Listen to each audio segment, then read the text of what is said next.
Hello बच्चों, कैसे हैं आप बच्चों। आज हम पढ़ेंगे क्लास 8th हिंदी बसंत के अंतर्गत चैप्टर नंबर 13, जहां पहिया है पाठ का सारांश। उसके बाद हम आपको बताएंगे पाठ से संबंधित प्रश्नों के उत्तर भी। तो आप हो जाएं तैयार और आइए आप भी हमारे साथ साथ पढ़ें जहां पहिया है। तो बच्चों आप ध्यान दें, यह है आपका चैप्टर नंबर 13 जहां पहिया है और हम आपको यहाँ पर बता रहे हैं पाठ का सारांश। तो चलिए आप भी हमारे साथ साथ देखें। जहाँ पहिया है पाठ में लेखक पी साईनाथ ने तमिलनाडु के पुडुकोट्टई गांव की स्त्रियों द्वारा संचालित साइकिल आंदोलन का वर्णन किया है। यह पाठ इस आंदोलन को अपना समर्थन देने हेतु ही लिखा गया है। वहाँ की महिलाओं द्वारा अपने अधिकारों और स्वतंत्रता हेतु साइकिल आंदोलन का आरंभ करना एक बड़ी घटना थी। वहाँ की कुछ औरतों ने पुडुकोट्टई की औरतों को जागृत करने का प्रयास किया। यह बहुत उत्तम प्रयास था जो सफल भी रहा। बेशक साइकिल चलाना कोई बड़ी बात नहीं है, पर एक रूढ़िवादी पृष्ठभूमि वाले गांव के लिए तो यह एक बहुत बड़ा प्रश्न था। उनके विरुद्ध खड़े होकर साइकिल को अपनी प्रगति के लिए चुनना यह सिद्ध करता है कि स्त्री शक्ति चाहे तो कुछ भी करने में समर्थ है। पुडुकोट्टई यानी कि जो तमिलनाडु का इलाका है, साइकिल चलाना एक सामाजिक आंदोलन है। कुछ अजीब सी बात है ना है, लेकिन चौंकने की बात नहीं है। पुडुकोट्टई जिले की हजारों नवाक्षर ग्रामीण महिलाओं के लिए यह अब आम बात है। अपने पिछड़ेपन पर लात मारने, अपना विरोध व्यक्त करने और उन जंजीरों को तोड़ने का जिनमें वे जकड़े हुए हैं कोई ना कोई तरीका लोग निकाल ही लेते हैं। कभी कभी ये तरीके अजीबोगरीब होते हैं। भारत के सर्वाधिक गरीब जिलों में से एक है पुडुकोट्टई। पिछले दिनों यहाँ की ग्रामीण महिलाओं ने अपनी स्वाधीनता, आज़ादी और गतिशीलता को अभिव्यक्त करने के लिए प्रतीक के रूप में साइकिल को चुना। उनमें से अधिकांश नवसाक्षर थी।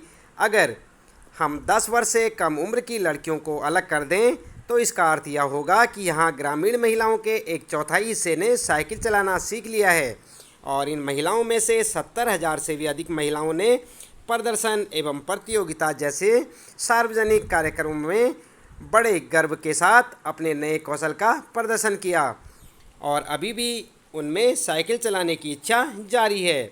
वहाँ इसके लिए कई प्रशिक्षण शिविर चल रहे हैं। तो आइए आगे लेखक इस रिपोर्ट के द्वारा बताते हैं कि जंजीरों द्वारा समाज में फैली हुई रूढ़ियाँ संकेत कर रही हैं कि हमारे पुरुष प्रधान समाज में नारी को हमेशा से दबना पड़ा है, पर जब वह दमित नारी कुछ करने की ठानती है तो ये जंजीरें लगती हैं। तमिलनाडु की महिलाओं ने इन्हीं जंजीरों को तोड़ने के लिए साइकिल चलाना शुरू किया। साइकिल सीखी एक महिला ने लेखक को बताया कि उस पर साइकिल चलाने के कारण लोगों ने व्यंग किया, पर उसने ध्यान नहीं दिया। लेखक बताते हैं कि फातिमा नामक एक महिला को साइकिल का इतना चाव था कि वो रोज़ आधा घंटा किराए पर साइकिल लेती थी। गरीब होने के कारण वह साइकिल खरीद नहीं सकती थी। वहाँ लगभग सभी महिलाएं साइकिल चलाती थी। 1992 यानी कि 1992 में अंतर्राष्ट्रीय महिला दिवस पर 1500 महिलाओं ने साइकिल चलाई। वह महिलाएं जो पहले पिता या भाई पर आश्रित थी, वह अब आसानी से कहीं भी आ जा सकती थी। इस आंदोलन से महिलाओं ने न सिर्फ आर्थिक पक्ष को मजबूत किया, बल्कि उनमें एक नए आत्मविश्वास का संचार भी हुआ। पुरुष वर्ग को इससे ऐतराज़ नहीं होना चाहिए, पर यदि होता है तो भी महिलाएं इसकी परवाह नहीं करती।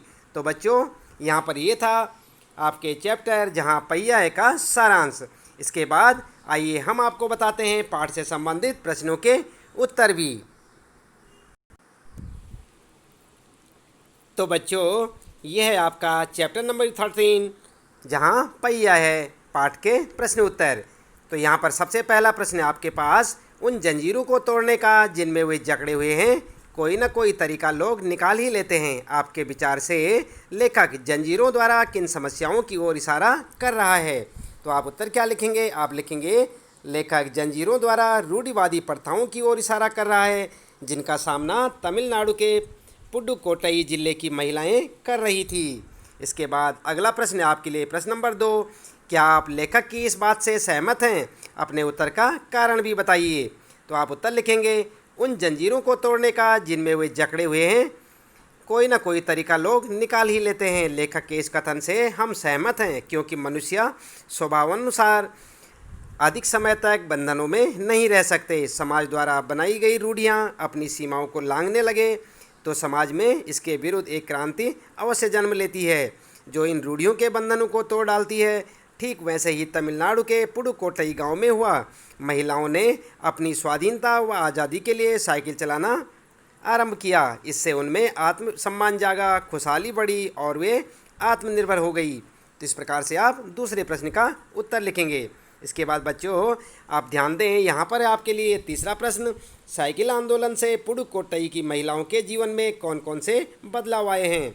आप उत्तर लिखेंगे, साइकिल आंदोलन से पुडुकोट्टई की महिलाओं के जीवन में निम्नलिखित बदलाव आए। नंबर 1, महिलाएं अपनी स्वाधीनता व आज़ादी के प्रति जागृत हुई। नंबर 2, कृषि उत्पादों को समीपवर्ती गांवों में बेचकर उनकी आर्थिक स्थिति सुधरी और वे आत्मनिर्भर हो गई। नंबर 3, समय और श्रम की बचत हुई।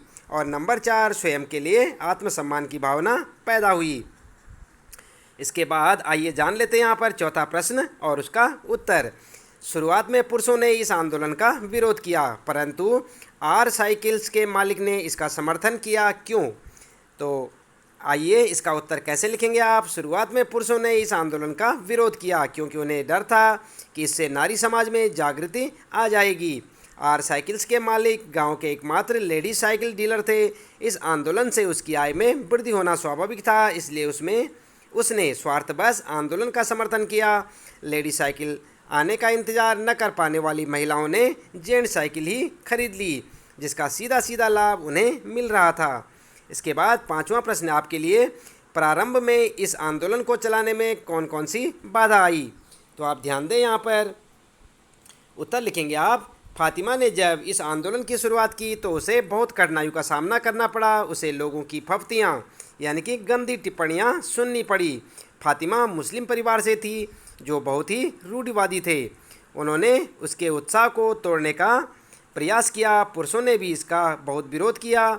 दूसरी कठिनाई यह थी कि वहाँ लेडी साइकिल पर्याप्त मात्रा में उपलब्ध नहीं थी, पर महिलाओं ने इसकी परवाह नहीं की और अपने आंदोलन को प्रगति के पथ पर ले जाती रही। अगला प्रश्न आपके लिए छठवां प्रश्न है, आपके विचार से लेखक ने इस पाठ का नाम जहाँ पहिया है क्यों रखा होगा।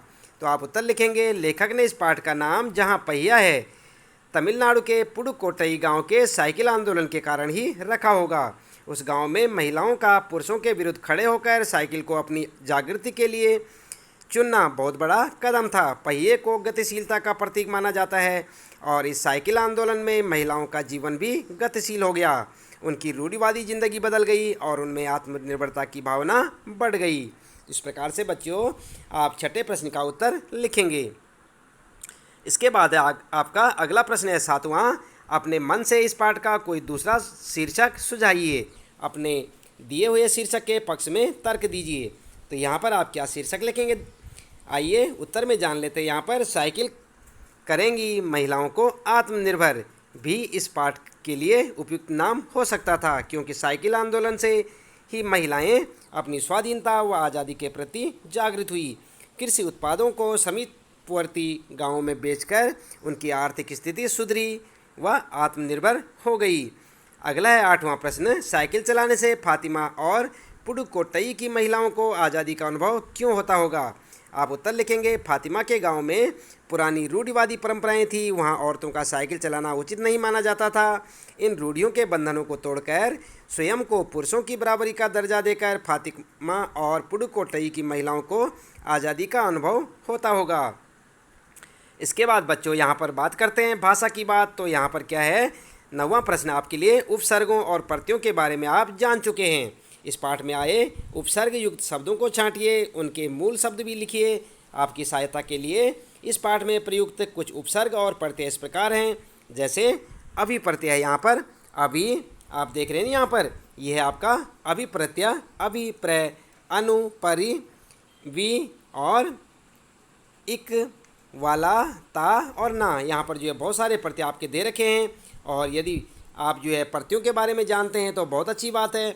यदि आप प्रत्ययों और उपसर्गों के बारे में नहीं जानते तो आप हमारे चैनल में जाएं, वहाँ पर आपको प्ले लिस्ट में हिंदी व्याकरण की जो प्ले लिस्ट है उसमें आपको उपसर्ग और प्रत्ययों के बारे में संपूर्ण जानकारी मिल जाएगी। आप वहाँ से भी सीख सकते हैं, इसलिए आप हमारे चैनल के प्ले लिस्ट में अवश्य देखें। तो आइए यहाँ पर देख लेते हैं प्रश्न के अनुसार यहाँ पर उत्तर क्या है उपसर्ग के बारे में।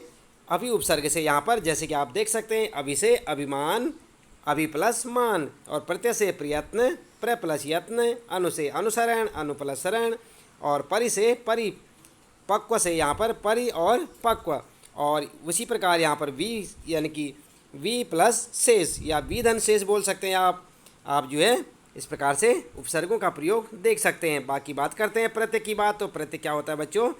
उपसर्ग उसे कहते हैं जो कि शब्दों के मूल शब्दों के आगे लगता है, और प्रत्यय जो होता है यह जो है मूल शब्दों के पीछे लगता है।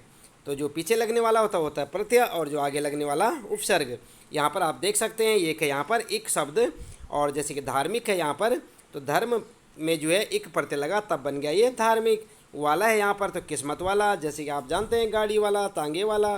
तो यहाँ पर क्या है जो मूल शब्द है वो क्या है किस्मत, किस्मत प्लस वाला, वाला क्या है प्रत्यय। इसी प्रकार ता है यहाँ पर सजीव प्लस ता या सजीव धन ता, और ना चढ़ना चढ़ धन ना, और इसी प्रकार नव धन यहाँ पर है नव साक्षर, तो यहाँ पर है नव धन साक्षर। और गतिशील में गति धन गतिशीलता है यहाँ पर शब्द आपका, तो यहाँ पर गतिशील प्लस ता, तो तब क्या हो गया गतिशीलता।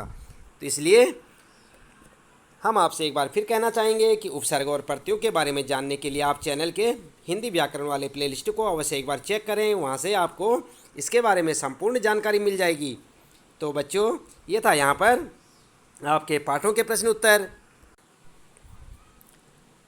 जो कि हमने आपको यहाँ पर बताए। तो आज हमने आपको पाठ का सारांश और प्रश्नों के उत्तर बताए, जहाँ पहिया है पाठ था आपका क्लास 8 का चैप्टर नंबर 13। उम्मीद है कि आपको अच्छे से समझ आया होगा। आप इस वीडियो को बार बार देखें, सुनें और समझें, और चाहें तो अपनी नोटबुक में नोट कर लें ताकि आपको अच्छी तरह से ये पाठ याद हो जाए और परीक्षा के समय आपको किसी प्रकार की कोई परेशानी ना हो। तो आज के लिए इतना काफ़ी है। आपका दिन शुभ हो।